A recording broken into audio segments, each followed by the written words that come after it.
¿Qué tal, amigos de Vanguardia MX? Qué bueno que nos acompañan otra vez acá en este espacio donde procuramos tener conversaciones que nos ayuden a comprender la realidad y tener información para tomar mejores decisiones. El día de hoy, a control remoto desde la Unión Americana, entiendo que desde Las Vegas, pero ya nos aclarará él ahorita, está otra vez con nosotros y le agradecemos mucho que nos acompañe nuevamente en esta primera ocasión en el 2025 de una lista larga, espero que tengamos, de conversaciones a lo largo de este año. Cuásar Elizundia, quien es estratega de mercados para la firma Pepperstone para América Latina. ¿Qué tal, Cuásar? ¿Cómo estás? Buen día, gracias por acompañarnos. Carlos, muchísimas gracias por la invitación. Feliz año nuevo. Creo que todavía aplica. Estamos ahí en los Todavía se linderos vale, del. sí. Todavía se vale, como veníamos comentando. Y sí, acá en Las Vegas, Nevada, tienen su casa para cuando gusten. Y bueno, pues de verdad, un placer estar aquí de regreso contigo y tu audiencia, Carlos. Muchas gracias, Cuásar. Y bueno, la invitación se acepta de antemano porque además pues, tiene una ventaja esta invitación. Lo que pasa en Las Vegas se queda en Las Vegas. Es correcto, es un dicho usual, ¿no? Para aquellas personas que vienen a visitar y a lo mejor presentar un comportamiento un tanto inusual. Muy bien. Oye, Cuásar, pues estamos empezando el año con un nuevo presidente. No es nuevo, ya había sido, pero ha vuelto a la Casa Blanca. Un nuevo presidente de los Estados Unidos, Donald Trump. No hay muchas sorpresas en el discurso, tampoco hay muchas sorpresas en sus primeras acciones, pero pues todavía estamos viendo a ver cómo realmente eso se traduce en realidades. En términos generales, desde la perspectiva de quien analiza los mercados, que es un elemento importantísimo en la vida de la Unión Americana y del mundo entero, sobre todo de quienes son sus socios comerciales principales como México, pues es muy relevante. ¿Cuáles son las perspectivas que tú ves en ese sentido para los próximos 4 años? Bueno, yo creo que eso lo puedo responder de manera relativamente sencilla e incertidumbre. Incertidumbre naturalmente es la respuesta bajo la cual puedo abordar esa pregunta. Yo creo que lo que vimos, de hecho, este fin de semana, este pasado fin de semana, con el primer ejemplo, ¿no? De lo que le pasó, terminó sucediendo a Colombia en cuanto a, obviamente, tratando ahí Petro, pues buscar ponérselo un tanto al tú por tú, ¿no? A Estados Unidos y pues obviamente esto teniendo amplias repercusiones, todo para eventualmente desencadenar una serie de decisiones en las cuales pues se dio paso atrás, ¿no? O sea, hasta como he estado manejando un tanto coloquialmente, pues se dobló un tanto las manitas, ¿no? Debido a lo que pues representa el perder la capacidad de poder enviarle productos a Estados Unidos y bueno, eso regresa un tanto a la pregunta, ¿no? Yo creo que incertidumbre, no sabes por dónde, no sabes la magnitud, no sabes qué es lo que puede desencadenar esto y yo creo que para los gobiernos a nivel internacional esto ha sido el claro ejemplo de que se tiene que tener una adecuada preparación para cuando esto llegue. Yo creo que es irrisorio, no porque no se haya presentado esta decisión de aranceles el día número 1, no van a llegar. Yo creo que si algo, esto debería de haber sido un tiempo de preparación para aquellas personas o individuos o aquellos, pues ahora sí que partidarios, ¿no? Quienes van a estar en este tipo de negociaciones para que evalúen cómo van a efectivamente proceder a cuando les llegue su turno, ¿no? En cuanto a Es lo que decir, pueda decidir en cuanto a aranceles y todo esto. claro, entonces, Cuásar, en tu opinión, el asunto no es si Trump va a cumplir con las amenazas y con las advertencias e incluso más, a las cosas que no ha dicho, pero que podrían surgir en el camino. El asunto no es si va a hacer eso, sino cuándo.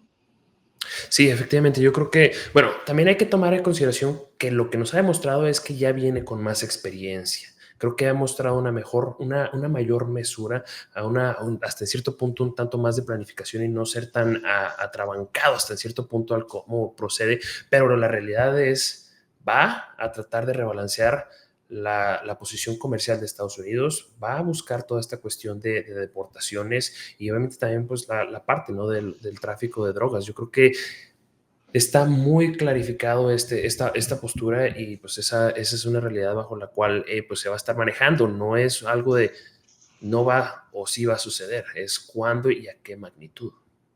Ya.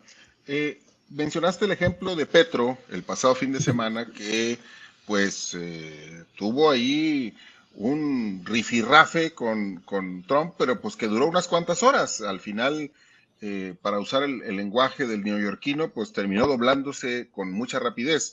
¿Esto, en tu opinión, es un evento aislado o es el anticipo de lo que viene? Bueno, hasta en cierto grado creo que sí es un tanto aislado porque Petro, hasta en cierto modo, creo que no hubo una planeación adecuada. Yo creo que eso es un outlier, por así decirlo, una relativa excepción, pero la otra realidad de las cosas es que pues efectivamente se van a imponer cierto tipo de sanciones y pues va a recaer en cómo es que tratas o cómo es que se efectivamente llega a la mesa de negociaciones para tratar de resolver, ¿no? Las solicitudes que tiene Estados Unidos en cuanto a diferentes tipos de problemas. Hay que recordar que en algunos casos puede ser un tanto más enfocada a cuestiones sociales, de migración, o por ejemplo, por el otro lado de tráfico de drogas, puede que en otros, para otros lados sea un poco más en cuestiones de energía, ¿sí? Por ejemplo, puede ser algo lo cual puede terminar resultando un tanto más para los países miembros de la OPEP si no cooperan en cuanto a tratar de reducir los costos del petróleo. Puede venir de diferentes vertientes, yo creo que esta situación. Ya.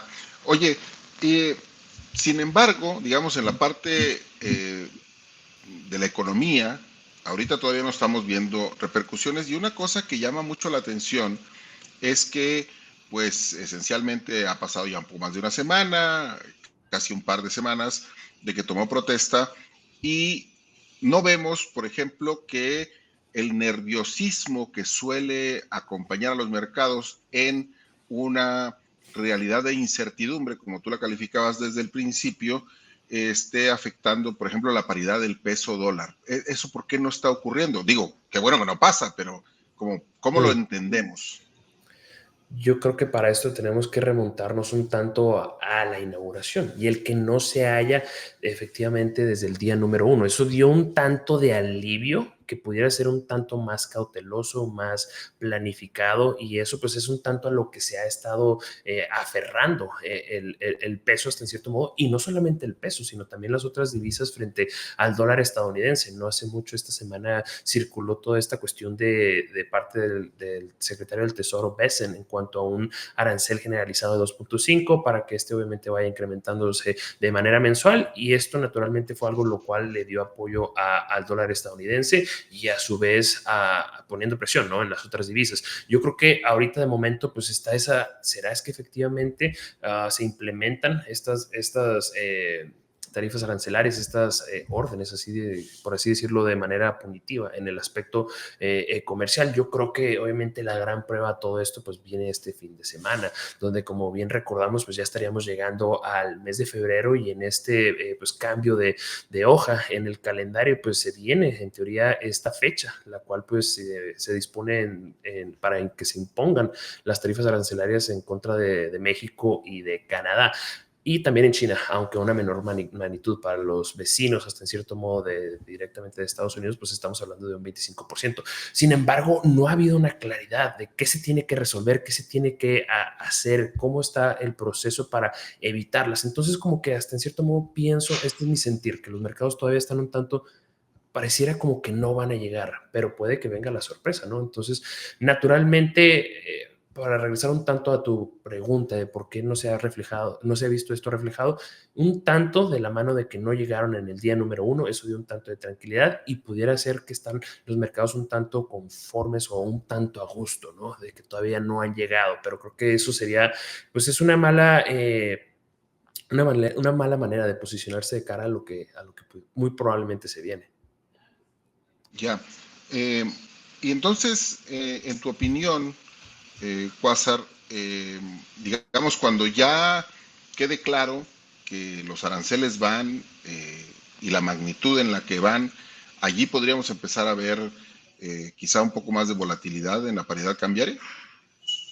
Efectivamente, yo creo que a raíz de que ya se dé claridad en cuanto a ello, porque también hay que recordar que esto viene no solo de un solo lado, es una situación en la cual vamos a tener obviamente Estados Unidos tratando de imponer o imponiendo hasta en cierto modo, mientras que obviamente está el otro lado de la moneda, que va a ser cómo va a reaccionar México. Y entre todo esto, pues obviamente, dada la reacción por parte de México, ¿cómo es que lo va a recibir Estados Unidos? ¿Y qué es lo que esto continúa desencadenando? Esto yo creo que pues es otra parte, otro factor, ¿no? El cual pues muy probablemente va a tener impactos en el desarrollo de los mercados cambiarios, en el caso del peso mexicano frente al dólar estadounidense. Oye, la paridad quizá pueda ser la variable que de manera más inmediata acuse recibo de las medidas, pero no es la única. Y hay una que particularmente preocupa acá en la región donde nosotros estamos, en Saltillo, en la región sureste de Coahuila, que es donde está sentado un clúster automotriz muy importante, porque la CEO de General Motors, pues acaba de decir que si los aranceles vienen, pues estarían pensando en regresar parte de las operaciones, al menos de la firma, a Estados Unidos, y eso sería un golpe muy importante para la economía regional que tendría repercusiones en cascada. ¿O cómo lo ves tú?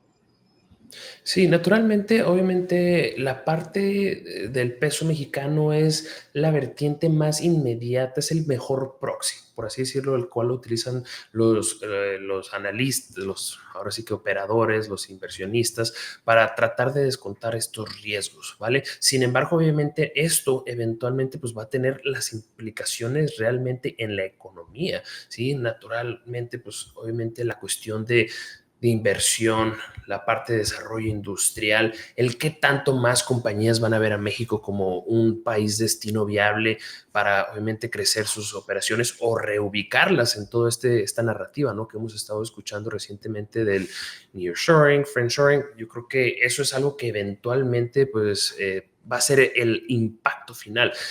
Lo inmediato, pues es en lo que son ahora sí que activos más líquidos, ¿no? En este caso, el peso mexicano, de hecho, es uno de los mejores proxies para desarrollar estas exposiciones de riesgo en los mercados, no solamente con cuestiones ligadas a país México, sino en términos generales a temáticas de riesgo, ¿no? Entonces, obviamente, el peso es el primer factor que recibe el impacto, ¿no? Sin embargo, pues esto eventualmente va a llegar efectivamente al lado de la economía. Ya. Y esto, digamos, ¿en qué medida consideras tú que echa por tierra o va a dificultar o impedirá eventualmente que este Plan México que anunció recientemente el gobierno de la presidenta Claudia Sheinbaum y que pretende que haya una gran cantidad de inversión extranjera que llegue a nuestro país, para lo cual se va a impulsar una serie de medidas de carácter fiscal, arancelario, y estímulos de diverso tipo para la atracción de inversiones? ¿En qué medida esto, digamos, contrarresta los esfuerzos del gobierno mexicano? En amplia manera. La realidad de las cosas es que es un impuesto significativo al cual se le estaría pues estableciendo a una parte de bastante relevancia en la economía mexicana. Hay que recordar que cuando hablamos de México, las exportaciones como tal representan casi un tercio del Producto Interno Bruto. Aún además de esto, pues cuando se habla de exportaciones no es como que tenemos una cartera bastante diversificada de clientes. Estamos hablando de que más de 3/4 partes va a Estados Unidos. Por consiguiente, obviamente, si es que esta parte fundamental viene con trabas, el poder realmente tener un proceso de envío, de poder comercializar productos hacia Estados Unidos está bastante mermado, pues la realidad de las cosas es que eso va a terminar afectando significativamente a la economía mexicana y si bien este tipo de proyectos obviamente son bien recibidos, pues este tipo de otros factores son la verdad cruciales y pueden contrarrestar significativamente a cualquier medida que luego pueda terminar implementando la administración de Sheinbaum.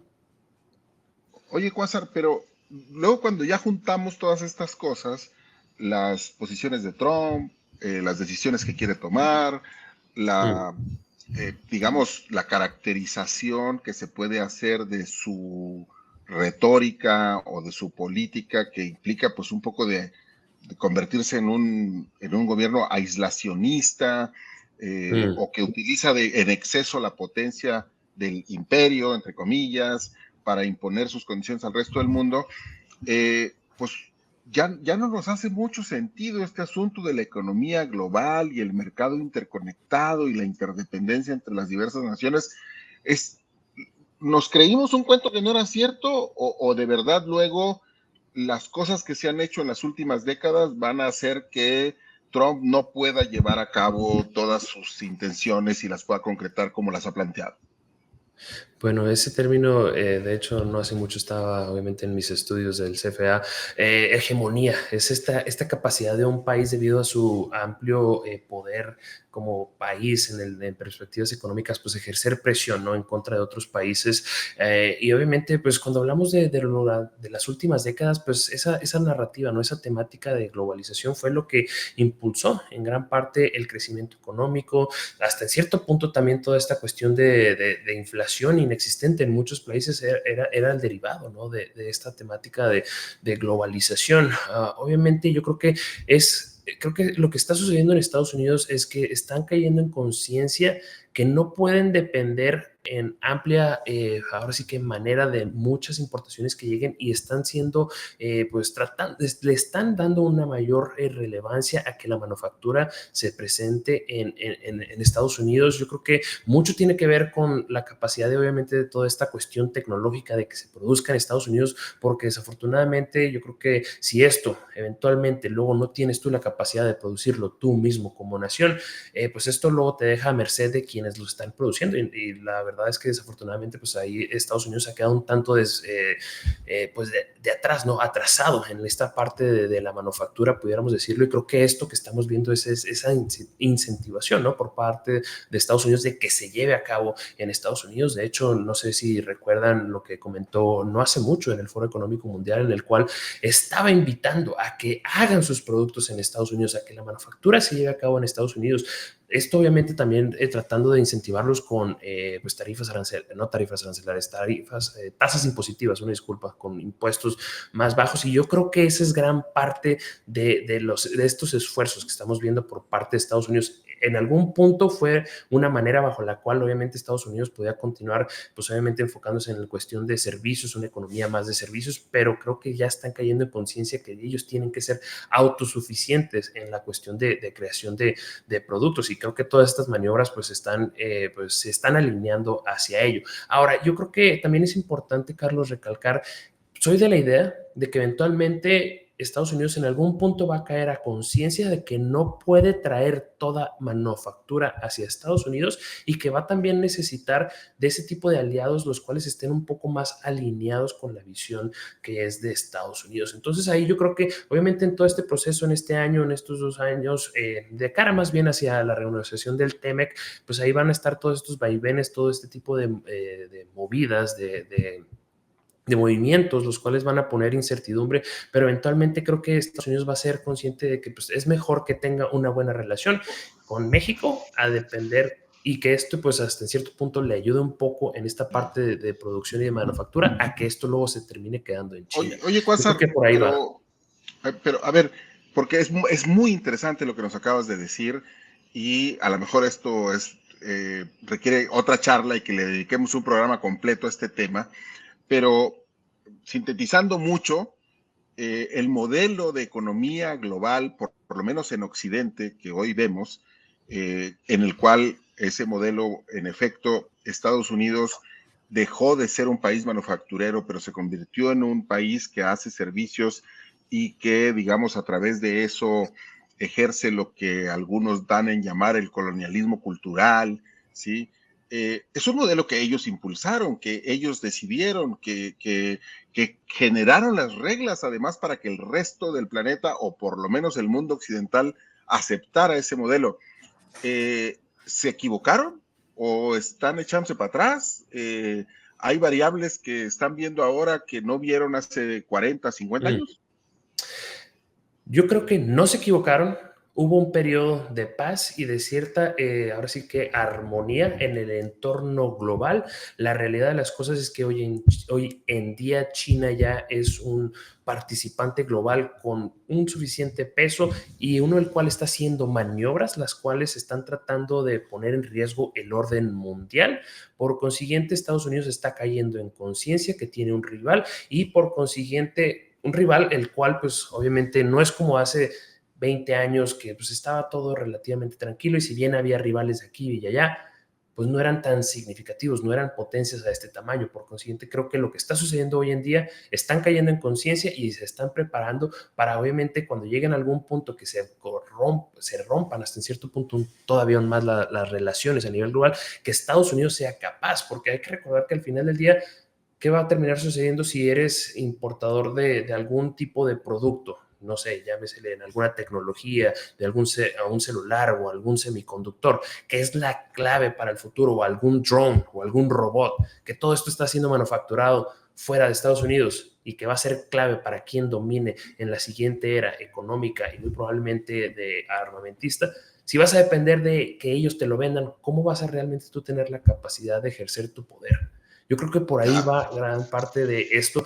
Sí, la cuestión del consumismo, los servicios, los productos los importo baratos de una manufactura que está muy barata en el otro lado del mundo, pero pues la realidad de las cosas es que ahora es crucial que nosotros podamos producir en Estados Unidos este tipo de tecnologías, este tipo de productos, y es por eso que están a la carrera de tráiganse todo ya, quiero que todo esto sea manufacturado, que la manufactura de estos productos sea hecha aquí en Estados Unidos. Para mí, esa es la jugada, es como yo lo estoy visualizando y la realidad de las cosas es que no es que se hayan equivocado, es que simple y sencillamente pasamos de un periodo en el cual China no estaba activamente tratando de poner en riesgo el orden mundial actual y hoy en día ya lo está haciendo. Y eso, pues como tal, pues están tomando sus Oye, precauciones. insistiendo en que no quiero que nos desviemos del punto central, pero insisto, es que es muy interesante cómo lo estás planteando. Entonces, eh, regresamos otra vez al asunto, digamos, como era más o menos en la Guerra Fría. Esto es un asunto de geopolítica y no de expansión económica. Desafortunadamente, yo creo que hasta que no realmente queden en un buen posicionamiento, tanto China como Estados Unidos, pues esto va a continuar siendo un tipo de guerra fría. Obviamente, creo que todavía no estamos al nivel. Yo personalmente no viví esa época. Obviamente, lo que he llegado a escuchar es más que nada desde el lado histórico, pero creo que todavía no estamos a ese nivel de tensiones con decir ya tiene una ojiva nuclear en Cuba, la cual puede rápidamente llegar a Estados Unidos. Creo que todavía no está por ahí el asunto, pero todo parece ser que se está encaminando hacia ello. Ya, bueno, entonces, y además porque es muy importante tener claro esto de que, digamos, el escenario grande, el escenario global, está más relacionado con la geopolítica y con la existencia de un mundo unipolar o multipolar que con la competencia económica en sí misma. Entonces, regresando a México, con todo esto que nos has platicado, Mm. eh, al principio, por lo menos a mí, me suena pues que no está el asunto como para que nos vaya mal. No, no, de hecho, a modo contrario. Bueno, Porque a estamos, ver, esencialmente Carlos, porque estamos en el lugar correcto del mapa, ¿no? sí y no. Hay que también caer a conciencia que en esta primera etapa Estados Unidos está siendo bastante fuerte también en el aspecto de que, hey, hasta en cierto modo, China había estado teniendo un poco de mayor influencia en México.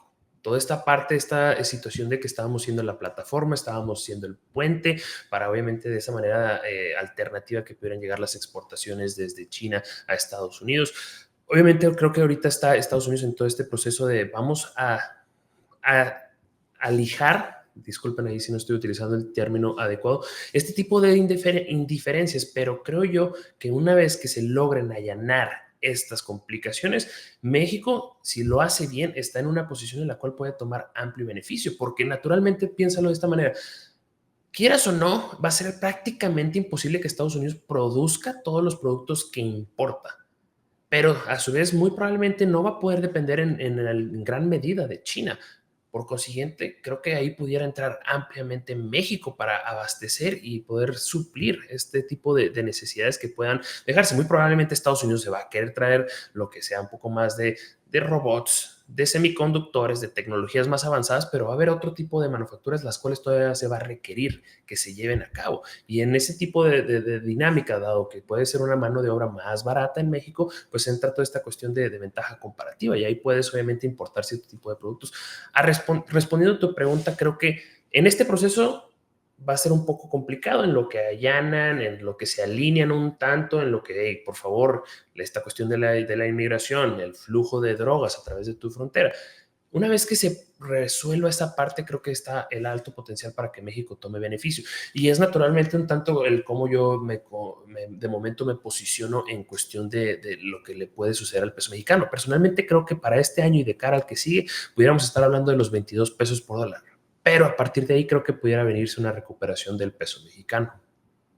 Ah, mira, qué interesante. Esa es una muy buena proyección y muy interesante porque, digamos, el hecho de que no haya una volatilidad importante que nos lleve a estos escenarios catastrofistas, por ponerles algún adjetivo, de 25 pesos por dólar o incluso más, es una muy buena señal. Pero déjame volver otra vez a esto que estás planteando, porque entonces, si no te estoy entendiendo mal, Cuásar, eh, el otro elemento, el otro jugador que tiene que ver o que tiene peso o alguna relevancia en la ecuación de lo que nos pase a nosotros como vecinos de Estados Unidos en la nueva era Trump es China.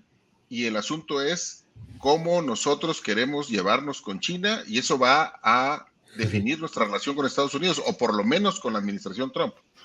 La realidad de las cosas es que va a ser mano dura. Yo creo que en ese aspecto van a prácticamente decir o te alineas con ellos o te alineas con nosotros. Y ahí México tiene que ser consciente, ok, ¿cuánto? Una vez más, regresando a una estadística ya presentada, más de tres cuartas partes van a Estados Unidos. Es el principal consumidor, es tu cliente número uno, es tu cliente estrella. De ahí en más tienes uno que otro que se da la vuelta a tu tienda. ¿Sí? No hay, y además, a ver, nada más para precisar eso, porque es muy importante, Cuásar, lo que yo he escuchado de diversos analistas, colegas tuyos, es, y no hay otro con qué sustituirlo. No, a esa magnitud no la hay. Esa es una realidad. Al nivel, no es que estamos hablando de, bueno, es que Estados Unidos representa 30 y le sigue el siguiente destino Europa con un 20. No, estás hablando de uno casi de 80% y los demás quedan en niveles por debajo del 10%. O sea, no hay, o sea, a lo mejor y tuvo que haber sido una maniobra que se desarrolló desde mucho atrás y con más acuerdos, y que la realidad de las cosas es que México tiene muchos acuerdos comerciales, pero pues cuando tienes a la economía más grande del mundo justo arriba de ti, pues es natural que más la gran parte se destine hacia ese país, ¿no? Quiero regresar a un comentario en la parte de que los 22, eso quieras o no, todo es una depreciación, en especial cuando se habla del mercado de divisas. Si hablamos de Bitcoin, que se movió 10%, que se movió 7%, no es mucho, pero cuando hablamos de que una divisa todavía tiene el potencial de depreciarse 7, 6, 8%, es significativo, porque eso obviamente no hay que luego multiplicarlo nada Ya. más por 1 millón, se multiplica por miles de millones de dólares, ¿sí? Y naturalmente, pues eso luego ese tipo de cambios en 1, 2, 3% en el mercado de divisas son significativos. Eso es un factor, creo que... Y la Ah, otra parte, volatilidad.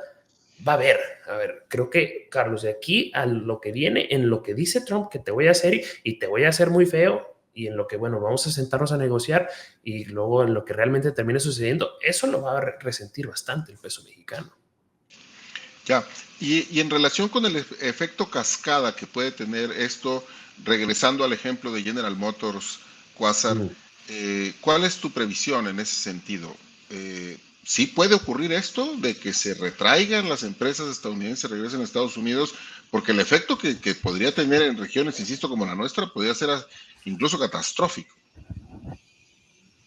Todo depende de lo que efectivamente tome lugar como resultado de estas tarifas arancelarias, porque si efectivamente se mantiene el 25 o como lo llegó a circular 100% en los vehículos, pues la realidad de las cosas es que esto simple y sencillamente ya no quiere que tú lo exportes. O sea, no es, lo vamos a hacer un poco más competitivo, te quiere sacar de la jugada, así de sencillo. Quiere él, obviamente, obtener este tipo de manufactura. Si es que se mantienen o se llegan a presentar, porque hay que recordar, han surgido muchas versiones y la realidad de las cosas es que lo que también invito a la gente, a la audiencia, pues no se peguen, no se casen no se apeguen, una disculpa, a un número, porque han circulado muchas diferentes versiones, hemos escuchado que el 25%, luego el 2.5% y luego a ciertas áreas como los vehículos 200%. todavía no sabemos de manera precisa, pero lo que sí es una realidad es que si se mantiene y es que se espera que estas continúen, pues desafortunadamente eso va a matar muchas industrias de manufactura en México. Es prácticamente, lo volvería prácticamente no viable, imposible, ¿no? Claro. Que se lleven a cabo estas producciones en México para luego exportarlas con un impuesto adicional del 100%. A ver, en específico en la industria automotriz, que es quizá una de las que ha desarrollado más un proceso de integración hacia adelante y hacia atrás en la zona del Tratado Internacional entre México, Estados Unidos y Canadá, una de las cosas que más se ha dicho desde que Trump era candidato es, bueno, sí, pero es que eso no se puede porque las cadenas de suministros ya no son lo que eran hace 20, 30 años. ¿Es una base real esto para ser optimistas? La verdad es que es una pregunta hasta en cierto modo relativamente compleja. Obviamente, entre más entrelazadas estén las cadenas de suministro, pues eso luego las hace más complejas de tratar de jugar un tanto con ellas, ¿no? La verdad es que no te sabré decir con claridad cómo pudiera jugar esta parte del cómo luego se termina reestructurando las cadenas de suministros y cuál sería la magnitud del impacto detrás de eso. Ya. Bueno, me quedo entonces, Quasar, con el adjetivo que utilizaste al principio, incertidumbre. Pero por cierto que hay quienes dicen, pues que ese es el mejor escenario que puede tener el ser humano, porque la incertidumbre incentiva la creatividad, incentiva el talento y hace que crezcamos. Ojalá que sea así, ¿no? Yo creo que ahí nos remontamos a cuestionar la naturaleza evolutiva de la vida en este planeta y la realidad de las cosas es que pues conforme se presentan adversidades eso luego termina generando que mejoremos, que nos incentivemos a hacer cambios para de esta manera crecer y pues en el proceso obviamente mejorar, ¿no? Entonces yo creo que me alineo bastante, obviamente podemos decir que va a ser incertidumbre, pero yo creo que hay que mantenernos del lado optimista y si obviamente sabemos navegar este periodo, pues yo creo que para tanto como Estados Unidos como para México puede haber grandes oportunidades de crecimiento. César, pues siempre es un placer platicar contigo y siempre es muy ilustrativo que nos des tus puntos de vista. La próxima vez que hablemos, que espero que sea pronto, ya vamos a tener mejores datos para poder ir viendo qué tanta incertidumbre hay hacia adelante. Esperemos que ahora sí ya tengamos un poco de mayor claridad y obviamente que tampoco no les sorprenda, ¿eh? Si esta fecha que se posicionó como para el 1 de febrero se aplaza, no sabemos, pero bueno, esperemos tener claridad porque quieras o no también cuando ya existe esta claridad, pues luego es más fácil empezar a pronosticar, ¿no? Porque luego también es prácticamente imposible, ¿no? Decir, ok, en base a esto va a suceder esto. No sabemos qué es lo que se va a implementar. Por consiguiente, pues nos deja, como lo ha hecho muchas veces o comentado, ¿no? La misma Reserva Federal de Estados Unidos, estamos tratando de navegar en un cuarto a obscuras lleno de muebles. No sabemos por dónde puede llegar el golpe. Muy bien, pues como siempre, Quasar, muchísimas gracias por acompañarnos por acá y esperamos tenerte pronto de vuelta. Un abrazo, Carlos. Hasta luego. Gracias, Quasar Elizundia, estratega de investigación de mercados de la firma Pepperstone para América Latina. Muchas gracias a usted que hace favor de acompañarnos. No se despegue de la sintonía de Vanguardia MX. Por acá nos vemos en la próxima muy pronto.